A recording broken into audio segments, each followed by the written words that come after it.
Hello viewers, now I am with new chapter in economics, that is the theory of general equilibrium. Myself R.P. Srivastava, I am going to discuss the theory of general equilibrium analysis. Today's topic, that is the theory of general equilibrium analysis. Here we have to face two words that are general, that is quite often used, and equilibrium. Let us first know what is equilibrium all about. Equilibrium, the term equilibrium generally comes firstly in physics or physical science. Let us first know what physical science have to say about equilibrium. In physical science, the term equilibrium means a state of balance between opposing forces or effects, that is a state in which forces making for a change in opposite directions are perfectly in balance so that there is no tendency to change. Here the term equilibrium that comes from physics, but now here having broader connotation, and when we talk about equilibrium we have to consider two opposite forces that are acting one upon other in a system, and the resultant is there that there is no tendency to change from the existing situation, and that very situation is called equilibrium. In the words of Fritz Machlup, an equilibrium is a constellation of selected interrelated variables so adjusted to one another that no inherent tendency to change prevails in the model which they constitute. Let us describe this definition that is given by Fritz Machlup. Here he talks about a system where there are number of variables or constellation of variables are there acting one upon another, and the situation appears, or in the model all the variables acting one another or interacting with one another comes in the situation where they want to prevail in the existing situation. That very situation is called equilibrium. Till now we know what is equilibrium all about. Let us discuss the concept of equilibrium in economics. The term equilibrium has often been used in economic analysis. In fact, modern economics is sometimes called equilibrium analysis. Whatever topic we select, there comes the term equilibrium. So, wherever we talk about economics, we have to take the consideration of equilibrium, of the situation, of the condition, of the model, etc., etc. As Professor J.K. Mehta has defined, equilibrium denotes in economics absence of change in movement, where the situation prevailing is not having no inclination to change. The concept is like the economist compass with which he can indicate the changes in economic phenomena. Here, as compass shows the direction, in same way for economist equilibrium we have like a compass that show the direction. In economic theory we are concerned mainly with the stable equilibrium.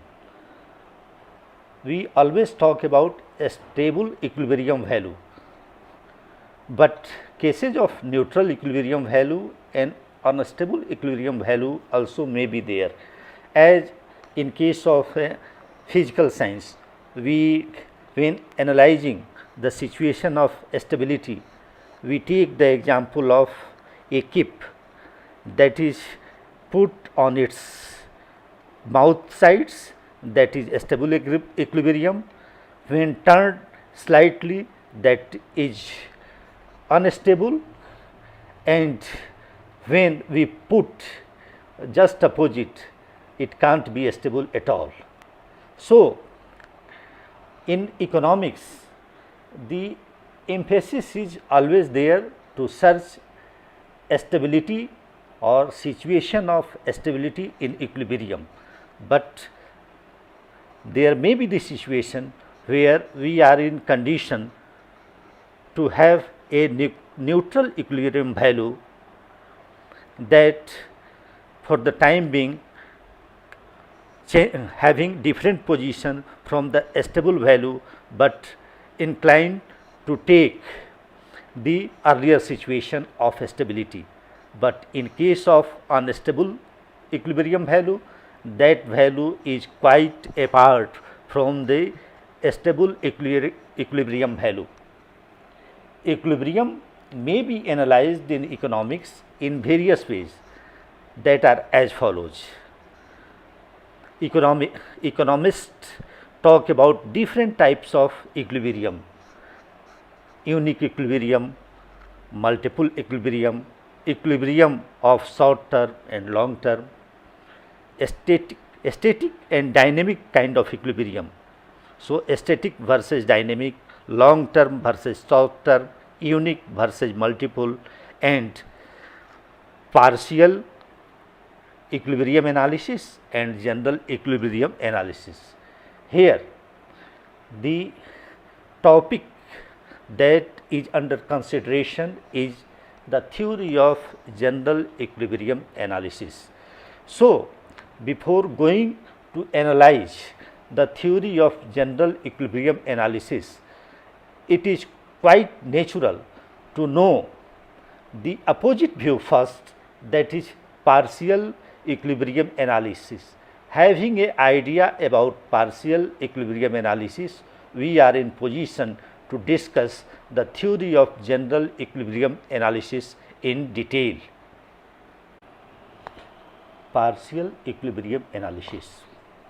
As I have mentioned earlier, that before coming to the point of the discussion on the theory of general equilibrium analysis, let us first discuss partial equilibrium analysis, or the equilibrium analysis, or equilibrium in general parlance or in general terms of economics. We talk about partial equilibrium analysis, but when we specify the differences between partial and general equilibrium analysis, there comes first partial equilibrium analysis.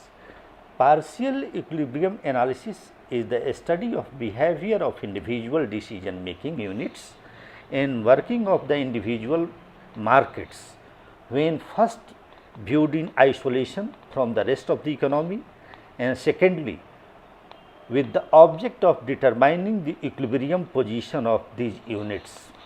So,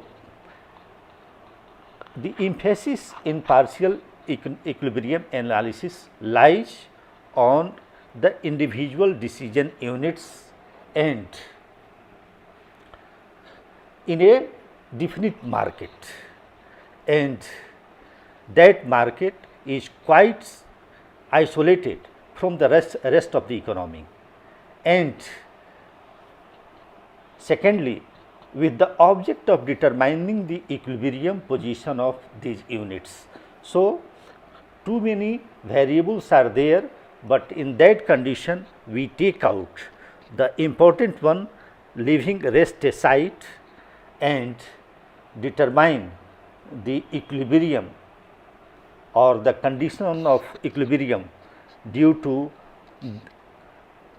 two or the special main variants or factors that are affecting the situation for decision regarding equilibrium.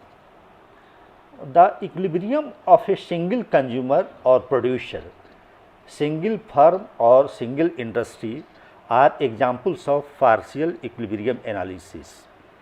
Generally, we talk about the price determination, the wage determination, the interest rate evaluation, etc., etc., the commodity price or the industrial equilibrium, where the industry will be in the position to find itself in equilibrium position, where the forces of demand and supply interact with each other to have a balancing situation.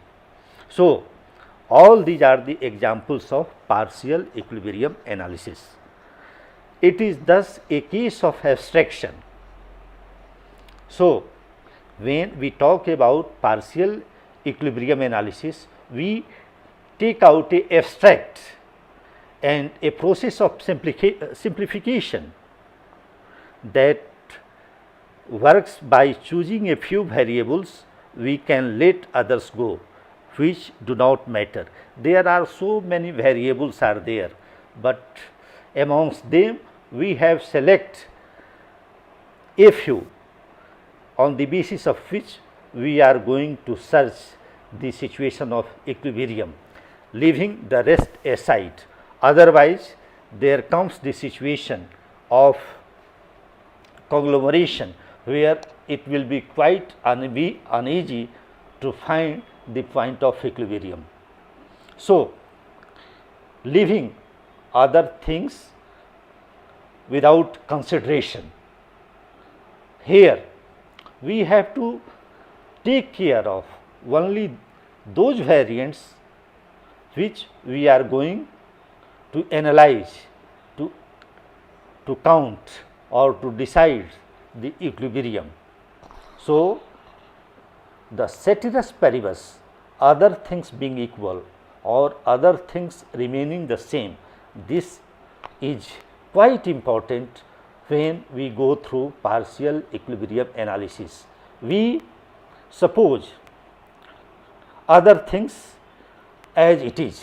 Suppose we have to analyze or we have to find the situation where a commodity, demand of a commodity on a definite price will be in the situation of equilibrium.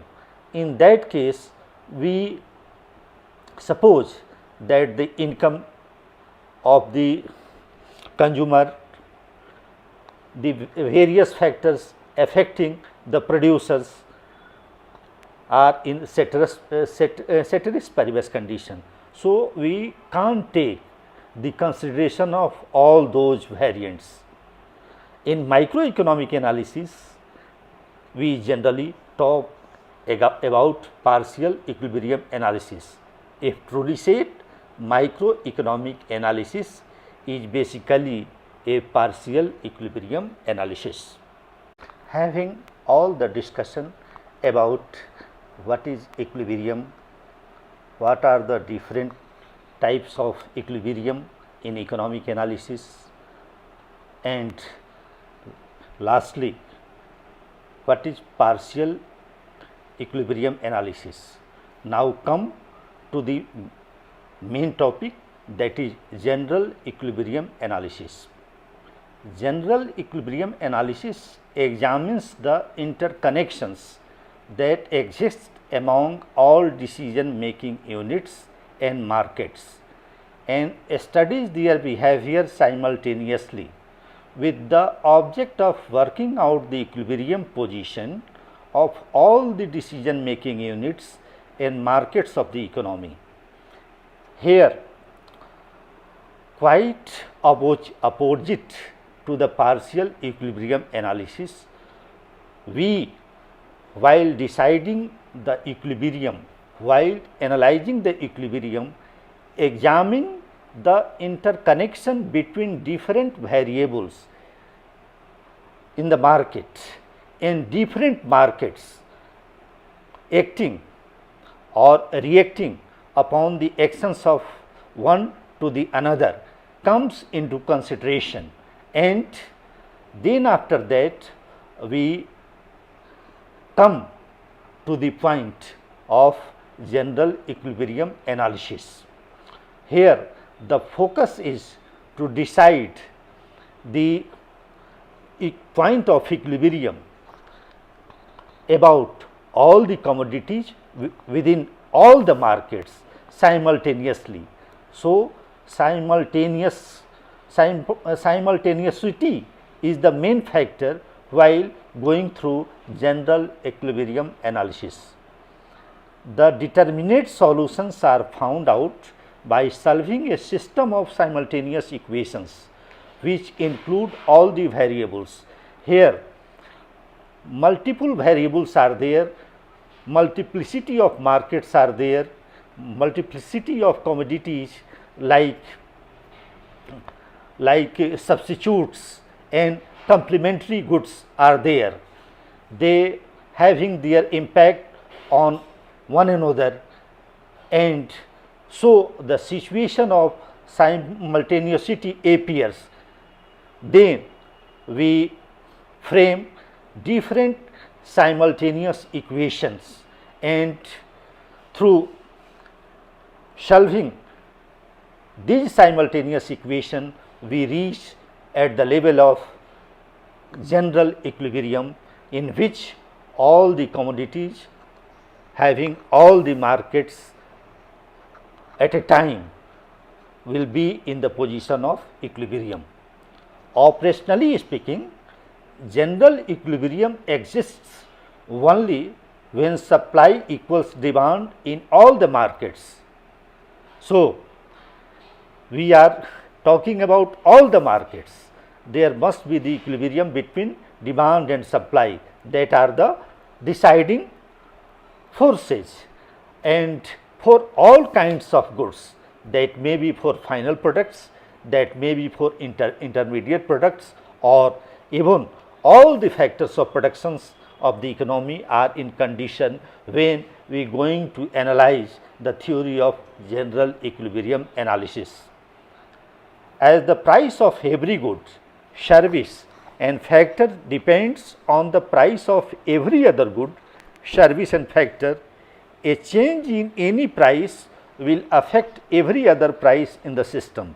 So, any tilt, any change in any commodity, it may be final product, intermediate product or factor of production, even any market having simultaneous repercussions or changes that appears. Roughly, we have analyzed partial equilibrium analysis and general equilibrium analysis, where partial equilibrium analysis is the analysis of the situation of an individual unit in an individual market, while when talk about general equilibrium analysis, we simultaneously consider all the commodities in all the market at the point of time. So, of course, here vastness lies, or if we say partial equilibrium analysis provides the way to reach at the level of general equilibrium analysis. So, the path of study of general equilibrium analysis comes into operation having the idea of partial general equilibrium analysis. So, what usage of general equilibrium analysis? Let us discuss this. To get an overall complete picture of the economy and study the problems involving economy as a whole, we have to go for the theory of general equilibrium analysis. To get the golden rule, what is the golden rule? This rule states that the necessary condition for the resources to be fully employed is the existence of general equilibrium. In any economy, if the situation of general equilibrium prevails, that is liable to be full employment of all the existing resources. Only in a state of full employment can the society strive to raise its standard of living. Until and unless we talk about general equilibrium analysis or having no idea about general economic equilibrium analysis, we are not in position to find the complete or full employment of resources having attainment of highest standard of living. So, the study or this is the use of general equilibrium analysis. The general equilibrium system also provides us with an ideal datum of economic efficiency. So, if we talk about economic efficiency or efficiency regarding the use of or complete use of resources available to the maximum level of satisfaction is analyzed or attained only having the idea of the general theory of general equilibrium analysis. The general equilibrium system also represents the coveted state from the vantage point of welfare, as maximization of the use of resources is the criteria to have the attainment of a standard of living, and ultimately that led to the attainment of highest point of welfare.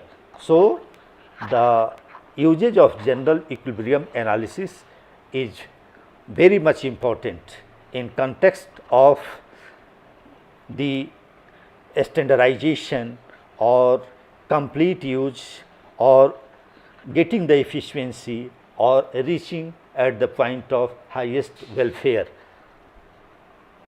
Continued from the previous slide, let us discuss more usefulness of the theory of general equilibrium analysis. The theory of general equilibrium solves the fundamental problems of a free economy, that is, what to produce, how to produce, and how much to produce, etc., through the working of price mechanism.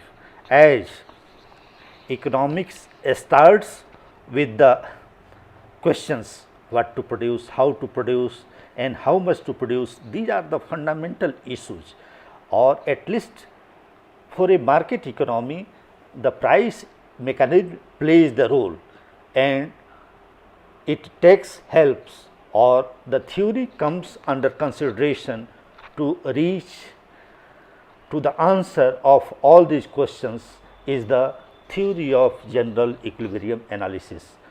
Here lies the usefulness or importance of this theory. The theory also gives clues for predicting the consequences of an economic event. Having the idea about the equilibrium, we are in position to predict the happenings that are going to occur if there appears a change in the variance deciding the general equilibrium. This theory also unravels the determinants of distribution of income in a community. How the income distribution takes place in a community is also decided with the use of general equilibrium analysis. The general equilibrium analysis also finds application in the field of public policy.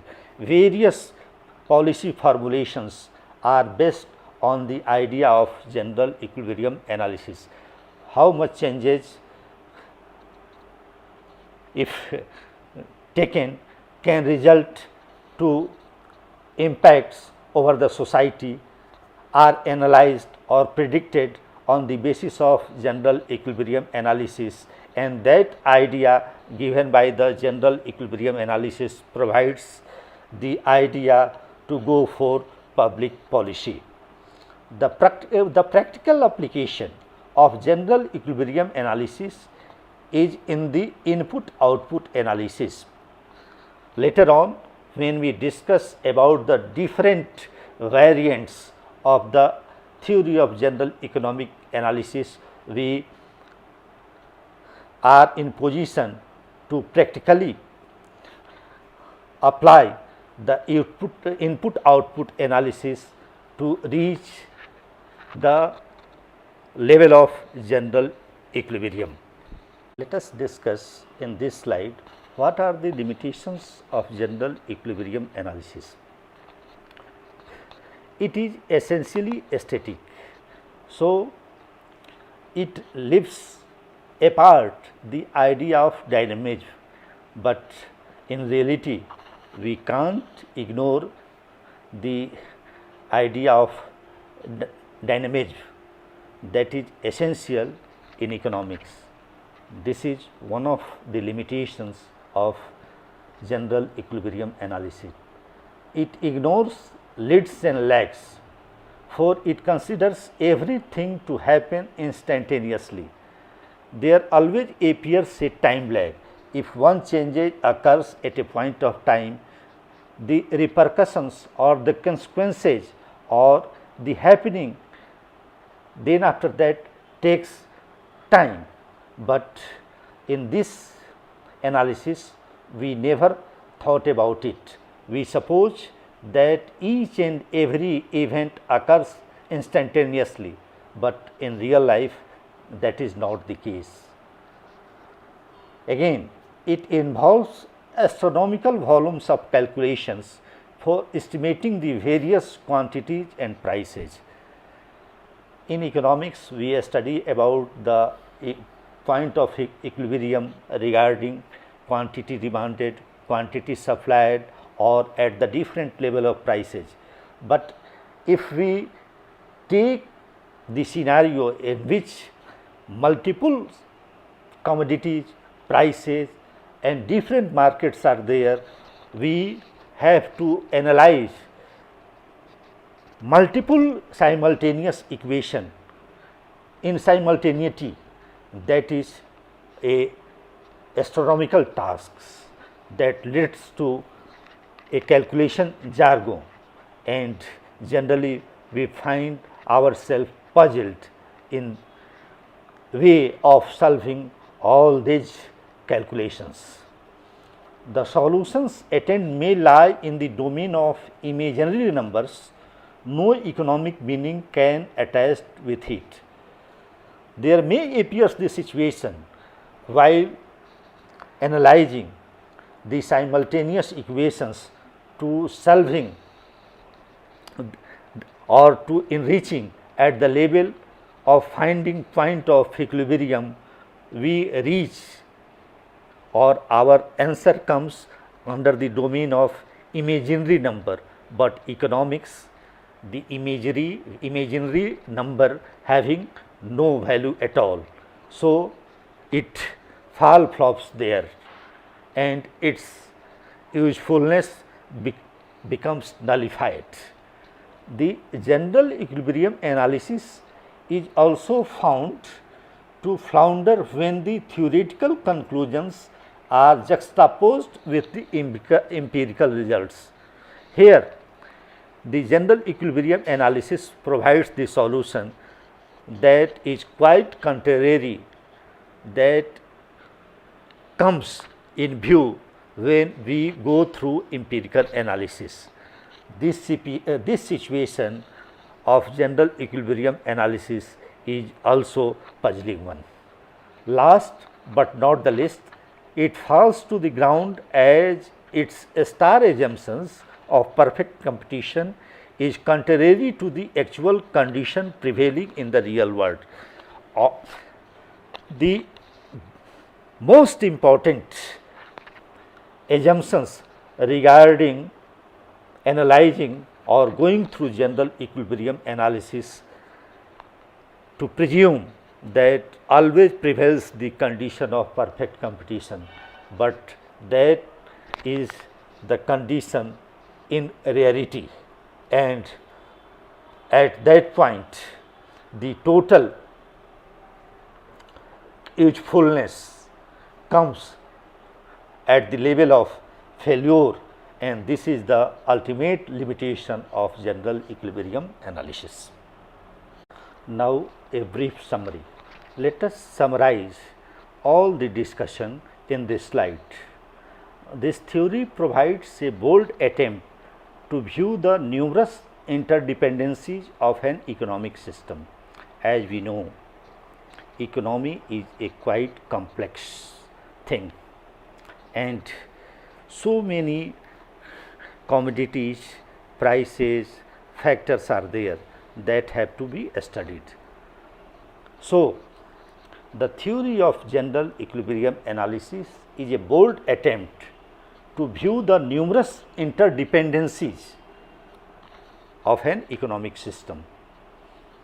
Though very inclusive, it is very complicated and time consuming. However, it includes all commodities, all factors, all markets, all prices in its domain of study. So, it is completely inclusive or wholly inclusive or very inclusive, but that very merit gives a contrary point regarding this, that is, it is very complicated and time consuming. It is difficult to draw a hard and fast line between the two theories. We just move along a continuum from partial to general equilibrium. In my earlier discussion, I had talked about how we come to the level of studying the theory of general economic equilibrium analysis, treading the path of partial equilibrium analysis. So, to draw a hard and fast line of difference between the two theories is not practical. In a case of an open economy, it is difficult to go with the general equilibrium analysis. In this global world or vast world where one country trading or having economic relations with another country, so multiple markets and commodities acting and interacting with one another. So, when the situation of open economy that is a reality now, it is difficult to go with the general equilibrium analysis. Nonetheless, general equilibrium analysis is still not only very fascinating, but also very useful, because I have already discussed that where its usefulness lie, and that is why even now it is quite fascinating and useful. But with the passage of time and growth of knowledge and the advancement of mathematics and statistics, this approach is becoming more popular among the economists, as now economics is very much related with the tools of mathematics and statistics. Nowadays, mathematics and statistics are the language of economics or economic analysis, or where there is lot of advancement in mathematical tools and statistical tools, having the computer and various programmings are there. The idea of simultaneity comes into consideration with rapid fire technology that comes to help to reach or use the theory of general equilibrium analysis. So, as we progress in the field of economics, the theory of general equilibrium analysis getting its importance up and up. Till now, we discuss all about the theory of general equilibrium analysis. But now, going through all the details at the level of analysis, we are going to illustrate the main points about the different principles of theory of general economic analysis given by different economists. That's why the heading of this slide, its principal variants and three central problems. So, let us very briefly, having all idea about the theory of general equilibrium analysis, how we proceed forward through which we apply the theory of general equilibrium analysis. So, let us discuss this. There are several theories of general equilibrium analysis given by different economists, but the two variants is very important and very discussed. The first variant, that is given by Leon Walras. It is a mathematical model of general equilibrium analysis. It is also called classical approach or classical theory of general equilibrium analysis. Another version of general equilibrium analysis, that is given by neoclassical, or that is why it is called neoclassical version, or it is based the excess on the basis of excess demand approach. That is why neoclassical version is the excess demand approach idea of the theory of general equilibrium analysis. The second variant, that is given by Professor W. Leontief, Wesley W. Leontief, and it is called input output analysis. As I have already discussed in the section of usefulness, the issue of input output analysis. This is basically not solely the empirical or operational version of the abstract Walrasian approach. So, the input output analysis is basically based on the Walrasian approach. However, there is some newness in this, but base lies in Walrasian model. In addition, there are also a recently formulated macrodynamic equilibrium models of expanding economies.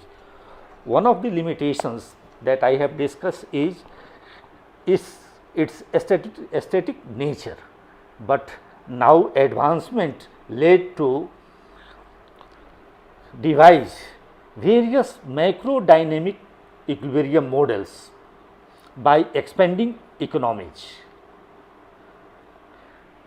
So, in addition, there are also recently formulated macrodynamic equilibrium models of expanding economies.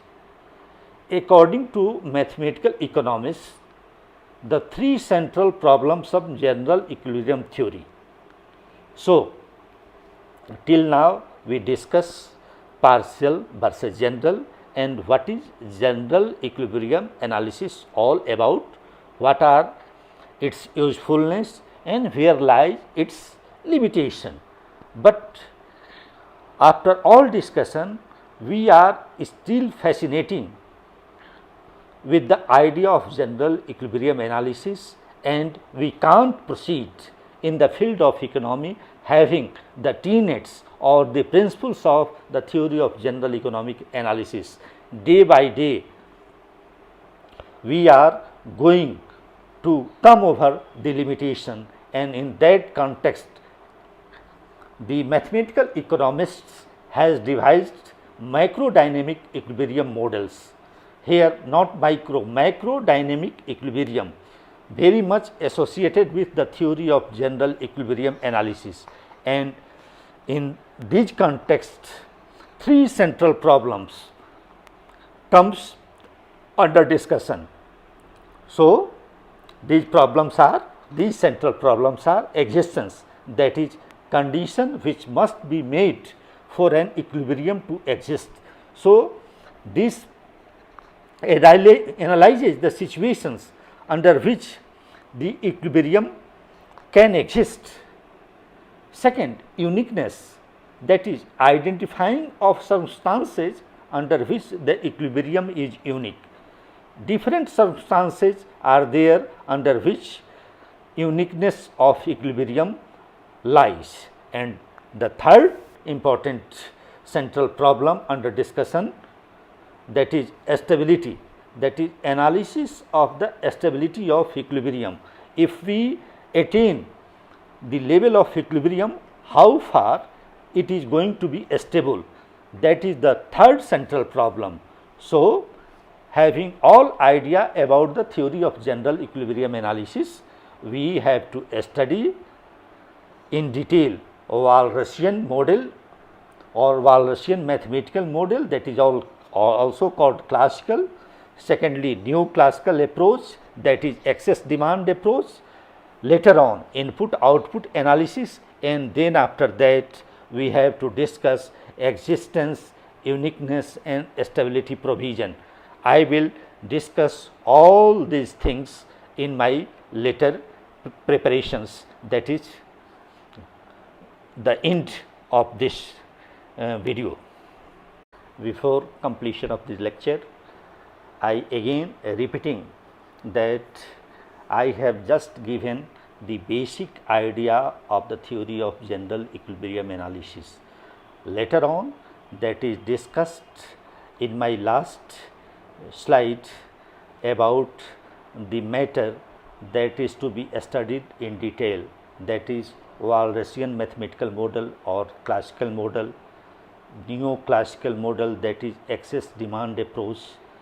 Later on, the input output or Leontief model, and lastly the mathematical dynamic macro dynamic model given by mathematical economists, and clarifying about three central problems of existence, uniqueness and stability that will be discussed in my later video that are going to come.